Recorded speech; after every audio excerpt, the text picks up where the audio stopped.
Câu chuyện 1. Nhịp thở của đất nước, hiện tại là nguyên khí quốc gia. Chào mừng các bạn đã quay trở lại. Có bao giờ bạn tự hỏi, điều gì thực sự làm nên sức mạnh của một quốc gia?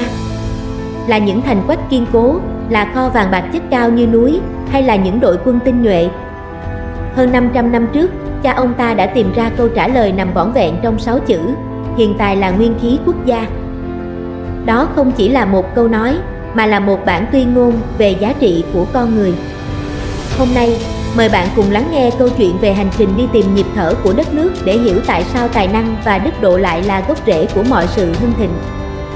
Nội dung câu chuyện: sau khi dẹp tan giặc ngoại xâm, đất nước bước vào thời kỳ phục hưng đầy gian khó. Tại một ngôi làng nhỏ ven kinh thành, có một người học trò trẻ tên là Minh. Minh vốn thông minh, học một biết 10, nhưng trong lòng luôn mang một nỗi băn khoăn lớn. Một ngày nọ, khi được diện kiến một vị hiền triết đang giúp triều đình gây dựng lại nền học vấn, Minh đã hỏi: thưa thầy, đất nước ta vừa trải qua binh biến, kho tàng trống rỗng, dân chúng lầm than. Tại sao triều đình không tập trung khai mỏ hay rèn thêm gương giáo, mà lại ưu tiên mở khoa cử? Vị hiền triết mỉm cười, dẫn Minh ra một cánh đồng đang vào mùa gặt và hỏi: con thấy gì ở kia? Minh đáp: con thấy những người nông dân đang gặt lúa ạ. Vị hiền triết ôn tồn nói: lúa gạo nuôi sống con người, gương giáo bảo vệ biên thùy. Nhưng con hãy nhớ, tiền bạc nếu không biết cách dùng sẽ cạn, gương giáo nếu không có người anh minh chỉ huy sẽ trở thành hiểm họa. Một quốc gia giống như một cơ thể sống. Nguyên khí, khí chất ban đầu, có mạnh thì cơ thể mới khỏe. Hiền tài chính là nguyên khí đó. Người có tài sẽ biết cách khơi thông dòng chảy kinh tế. Người có đức, hiền sẽ biết dùng cái tài đó để vì dân, vì nước chứ không vì tư lợi. Nếu ta có 1000 lạng vàng nhưng không có một người hiền tài quản lý, số vàng đó cũng sẽ tiêu tan. Nhưng nếu ta có một người hiền tài, họ có thể tạo ra của cải từ bàn tay trắng. Đêm đó, bên ánh đèn dầu, Minh không chỉ học để thi đỗ làm quan, mà học để trở thành một phần nguyên khí của đất nước. Anh hiểu rằng, mỗi con chữ anh học, mỗi đạo lý anh rèn luyện chính là đang góp thêm một nhịp thở khỏe mạnh cho quốc gia. Kết luận bài học truyền cảm hứng, câu chuyện nhỏ nhưng để lại một bài học lớn cho chúng ta ở mọi thời đại. Tài và đức phải song hành, tài năng giúp chúng ta đi nhanh, nhưng đạo đức mới giúp chúng ta đi xa và đi đúng hướng. Một người hiền tài thì thực sự là người dùng trí tuệ của mình để phụng sự cộng đồng. Đầu tư vào con người là sự đầu tư bền vững nhất. Máy móc có thể cũ, tài nguyên có thể cạn, nhưng tri thức và nhân cách của con người sẽ không ngừng sinh sôi và tạo ra những giá trị mới. Mỗi chúng ta đều có thể là nguyên khí, bạn không cần phải là một vĩ nhân mới có thể đóng góp. Chỉ cần bạn làm tốt công việc của mình với sự tử tế và tinh thần học hỏi không ngừng, bạn đã và đang góp phần làm cho nguyên khí của quốc gia thêm dồi dào. Thông điệp cuối cùng: đất nước mạnh hay yếu, thịnh hay suy, không nằm ở diện tích lãnh thổ, mà nằm ở tầm vóc trí tuệ và phẩm giá của mỗi người dân. Hãy không ngừng rèn luyện để trở thành niềm tự hào của chính mình và của dân tộc.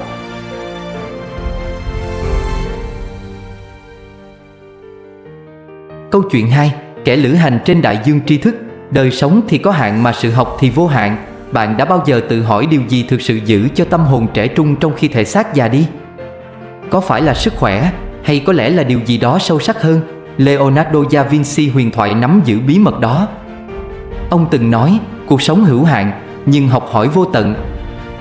Nội dung câu chuyện: tại một thành phố ngập nắng của nước Ý, có Antonio, một nhà điêu khắc bậc thầy. Ông vừa hoàn thành kiệt tác của mình và cảm thấy mình không còn gì để học hỏi nữa. Đi ngang qua một xưởng gần đó, Antonio dừng lại. Ông thấy Leonardo vĩ đại đang ngồi bên một cái chậu gỗ, chăm chú quan sát những gợn sóng nước. Antonio cười và hỏi: thưa ngài, tại sao ngài lại lãng phí tài năng của mình vào những xoáy nước đơn giản ở tuổi này? Ngài đã là một huyền thoại rồi. Leonardo ngước nhìn, đôi mắt sáng lên vẻ ngạc nhiên của một đứa trẻ. Ông mở một cuốn sổ tay cũ kỹ đầy những bản phác thảo chim và sao. Ông trả lời: tôi không lãng phí thời gian. Tôi đang học cách thế giới vận động. Khoảnh khắc chúng ta ngừng làm học trò, chúng ta ngừng sống thực sự. Antonio đứng lặng lẽ, nhìn vào đôi tay mình. Anh nhận ra rằng lòng kiêu hãnh đã trở thành một cái lồng, và hành trình của anh chỉ mới bắt đầu. Vài ngày sau, người ta tìm thấy Antonio trong rừng, không phải đang điêu khắc, mà đang phát họa cách ánh sáng xuyên qua những tán lá, một ngọn lửa mới bùng cháy trong tim anh. Kết luận và bài học truyền cảm hứng. Hãy nhớ, giữ thái độ khiêm nhường trong trí tuệ, để sự tò mò là suối nguồn tuổi trẻ của bạn, và luôn tận hưởng hành trình khám phá. Ngày nay, dù bạn sử dụng máy tính bảng hay một cuốn sổ tay đơn giản, con đường học tập suốt đời vẫn rộng mở cho tất cả mọi người. Hãy tiếp tục học hỏi, hãy tiếp tục phát triển. Đại dương tri thức vô cùng rộng lớn, và bạn là người lữ hành vĩnh cửu của nó.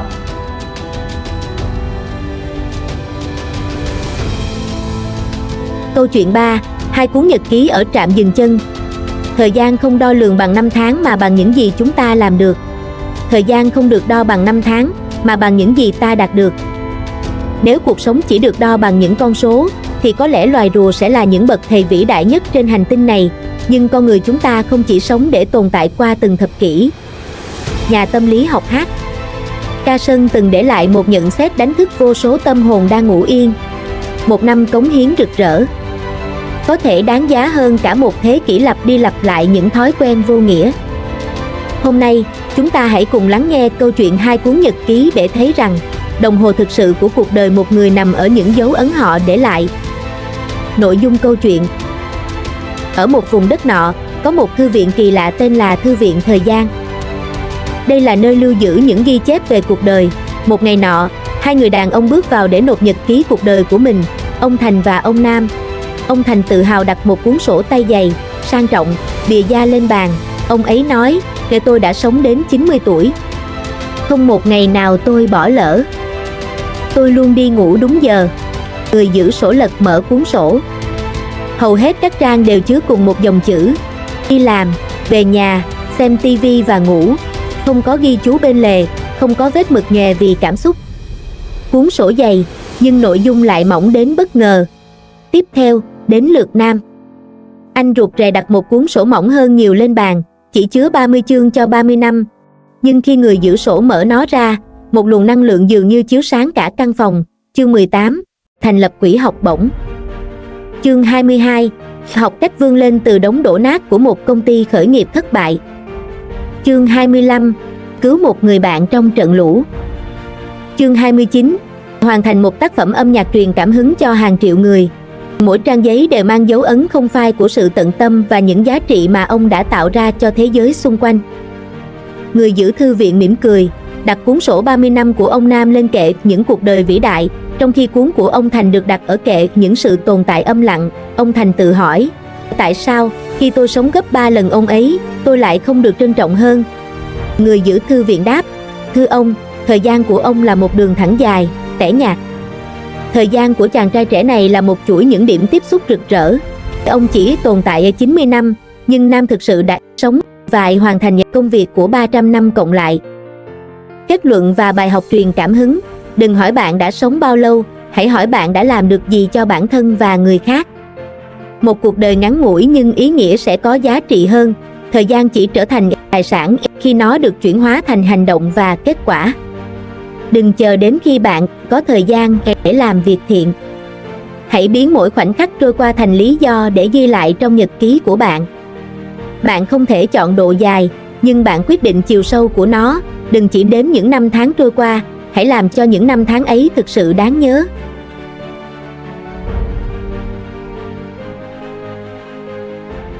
Câu chuyện 4. Hai lăng kính trong một xưởng vẽ. Người thông minh và tốt bụng luôn nhìn thấy trí thông minh và lòng tốt ở người khác. Bạn đã bao giờ tự hỏi, tại sao cùng một người, khi nhìn từ bên ngoài, lại bị một số người chỉ thấy toàn khuyết điểm, trong khi những người khác lại nhìn thấy tiềm năng rực rỡ? Chúng ta thường nghĩ rằng sự chỉ trích gay gắt là dấu hiệu của sự khôn ngoan, nhưng thiên tài vĩ đại Blaise Pascal lại nghĩ khác. Ông tin rằng, người thông minh và tốt bụng luôn nhìn thấy trí thông minh và lòng tốt ở người khác. Sự đồng cảm và khả năng nhìn thấy điều tốt đẹp ở người khác không phải là sự ngây thơ, mà là đỉnh cao của trí thông minh và lòng trắc ẩn. Hôm nay, chúng ta hãy cùng lắng nghe câu chuyện của hai người học việc để hiểu tại sao góc nhìn lại quyết định tầm vóc của một người. Nội dung câu chuyện. Trong một xưởng vẽ nổi tiếng thời đó, có hai người học việc trẻ tuổi, Luật và Nam. Cả hai đều sở hữu kỹ thuật xuất sắc, nhưng tính cách của họ hoàn toàn trái ngược nhau. Một ngày nọ, sư phụ đưa họ đến xem triển lãm của một họa sĩ địa phương đang lên. Luật người luôn tự hào về sự sắc sảo của mình, liếc nhìn các bức tranh và chế giảo. Sư phụ, nhìn xem, nét vẽ quá non nớt, màu sắc quá lòe loẹt, không có chiều sâu chút nào. Làm sao người này có thể được gọi là họa sĩ chứ? Luật chỉ nhìn thấy những lỗi về bố cục và màu sắc bị lem, cảm thấy mình thông minh khi chỉ ra những khuyết điểm đó. Trong khi đó, Nam đứng lặng lẽ trước một bức tranh đơn giản về một cánh đồng lúc hoàng hôn. Cậu hào hứng nói với sư phụ, nhìn xem, tuy đường nét đơn giản nhưng cách ông ấy nắm bắt ánh hoàng hôn thật điêu luyện. Ông ấy có một tâm hồn rất nhạy cảm với thiên nhiên. Sư phụ có thể học cách ông ấy tạo ra sự chuyển động của gió qua những ngọn cỏ này. Sư phụ mỉm cười, vỗ vai hai học trò và nói, Luật, nhìn thấy lỗi lầm của người khác chỉ cần một con mắt tinh tường, nhưng nhìn thấy điểm tốt của người khác cần một trí tuệ. Con nhìn nhận người khác là bất tài vì con đang dùng sự tự mãn làm lăng kính của mình.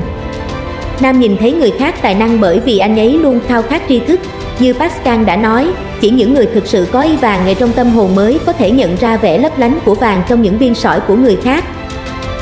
Những người chỉ nhìn thấy rác rưởi xung quanh mình về cơ bản là những người có trái tim thiếu hương thơm. Nhiều năm sau, Luật vẫn chỉ là một người sửa tranh với cái nhìn hoài nghi, trong khi Nam đã trở thành một họa sĩ vĩ đại. Bởi vì anh ấy không ngừng tiếp thu trí tuệ và lòng tốt của thế giới để làm giàu cho bản thân. Kết luận bài học truyền cảm hứng. Tầm nhìn là sự phản chiếu của nội tâm. Khi bạn nhìn thấy trí tuệ và lòng tốt ở người khác, điều đó cho thấy bạn cũng sở hữu những phẩm chất đó. Bạn không thể nhận ra điều gì đó mà bản thân bạn không có khái niệm hoặc kinh nghiệm về nó. Trí tuệ đích thực đến từ sự khiêm tốn. Những người thực sự thông minh biết rằng mọi người đều có điều để học hỏi, nhận ra điều tốt đẹp ở người khác là cách nhanh nhất để hoàn thiện bản thân. Gieo những hạt giống tích cực. Khi bạn thừa nhận điều tốt đẹp ở người khác, bạn giúp họ phát triển và tạo ra một môi trường năng lượng tích cực xung quanh bạn. Sự khắc nghiệt thái quá chỉ làm cho tâm hồn ta trở nên cằn cỗi. Đừng dùng trí thông minh của mình để làm người phán xét những lỗi lầm của người khác. Hãy dùng nó để trở thành người tìm kiếm viên ngọc quý, sàng lọc những phẩm chất tốt đẹp nhất trong mỗi người xung quanh bạn. Bởi vì khi bạn nhìn thấy thế giới trong sự rực rỡ và trí tuệ của nó, bạn là người hạnh phúc nhất.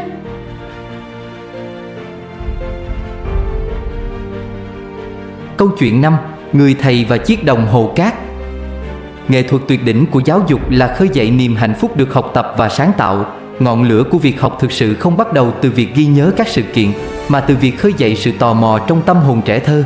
Nó được tìm thấy trong quá trình chuyển từ việc giải một bài toán trên bảng sang việc tạo ra một thứ gì đó hữu hình bằng chính đôi tay của mình. Thường thì, áp lực từ những cuốn sách giáo khoa khô khan và chương trình học cứng nhắc có thể làm lu mờ sự tò mò tự nhiên mà mỗi đứa trẻ đều được sinh ra. Albert Einstein tin rằng nghệ thuật tối cao của người thầy là khơi dậy niềm vui trong sự thể hiện sáng tạo và kiến thức. Hãy gặp Lễ, một cậu bé ngồi ở cuối lớp học ngập nắng. Tâm trí cậu lang thang xa hơn bài học trên bảng.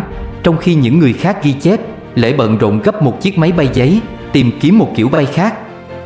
Rồi thầy Hanh xuất hiện, một người thầy hiểu rằng giáo dục không phải là đổ đầy một cái xô, mà là thắp lên một ngọn lửa. Thầy không mang thêm sách vở.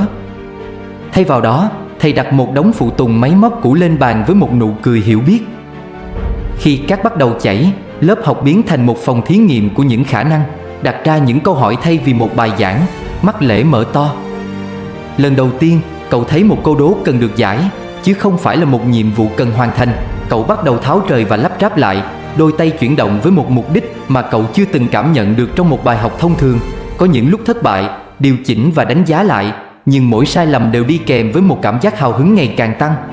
Thầy Hanh đứng đó, không đưa ra câu trả lời, mà đặt những câu hỏi đúng để hướng dẫn Lễ đến khám phá của riêng mình. Cuối cùng, Lễ giơ cao tác phẩm của mình. Đó không chỉ là một chiếc đồng hồ cát, đó là bằng chứng cho thấy cậu có thể hiểu được các định luật của vũ trụ. Nụ cười ấm áp của thầy Hanh phản ánh thành công thực sự của ngày hôm đó. Bài học không phải về vật lý, mà là về niềm vui khám phá. Khi sự tò mò được đánh thức, tâm trí sẽ mở rộng theo những cách không thể đảo ngược, soi sáng những khoảng tối của điều chưa biết. Niềm vui học tập thuộc về tất cả mọi người, học sinh, người làm nghề và người luôn tìm tòi học hỏi. Bởi vì khi chúng ta coi học tập là một đặc ân và là nguồn vui, chúng ta chạm đến bản chất cốt lõi của sự sống. Vai trò của người hướng dẫn, một người thầy giỏi hoặc một người cha mẹ tốt không phải là người chỉ cung cấp câu trả lời, mà là người biết cách đặt những câu hỏi chạm đến trái tim người học. Hãy đánh thức niềm vui, hãy đón nhận sự sáng tạo, và hãy nhớ rằng bài học quan trọng nhất là bài học khiến bạn muốn học hỏi nhiều hơn nữa. Kết luận, hành trình của nhân cách và trí tuệ. Các bạn thân mến, chúng ta vừa trải qua 5 câu chuyện, 5 mảnh ghép được dệt nên từ những tư tưởng vĩ đại của nhân loại. Cho dù đó là những lời dạy của tổ tiên chúng ta từ thế kỷ 15 hay triết lý của các thiên tài thế giới, tất cả đều gặp nhau ở một điểm chung, giá trị đích thực của con người. Chúng ta hiểu rằng chúng ta phải trở nên tài năng để mang lại vinh quang cho quê hương. Chúng ta biết mình cần học hỏi không ngừng để tâm hồn không bao giờ già đi. Chúng ta học cách trân trọng từng khoảnh khắc để sống trọn vẹn thay vì chỉ tồn tại. Chúng ta chọn lăng kính, trí tuệ và lòng tốt để nhìn thấy vẻ đẹp của thế giới xung quanh. Và cuối cùng, chúng ta tìm thấy hạnh phúc trong sự sáng tạo thay vì những áp lực nặng nề. Một thông điệp dành cho bạn: cuộc sống giống như một bức tranh lớn, và mỗi hành động và suy nghĩ của bạn là một nét cọ. Đừng chỉ vẽ bằng kỹ năng, hãy vẽ bằng cả trái tim và khối óc.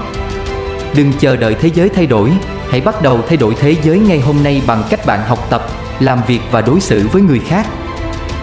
Hy vọng những câu chuyện này sẽ là một chút tinh thần tiếp thêm sức mạnh cho bạn trên hành trình chinh phục ước mơ của mình. Nếu bạn thấy những thông điệp này hữu ích, hãy chia sẻ để những điều tốt đẹp có thể lan tỏa hơn nữa. Cảm ơn bạn đã lắng nghe và đồng hành cùng Ha Thanh.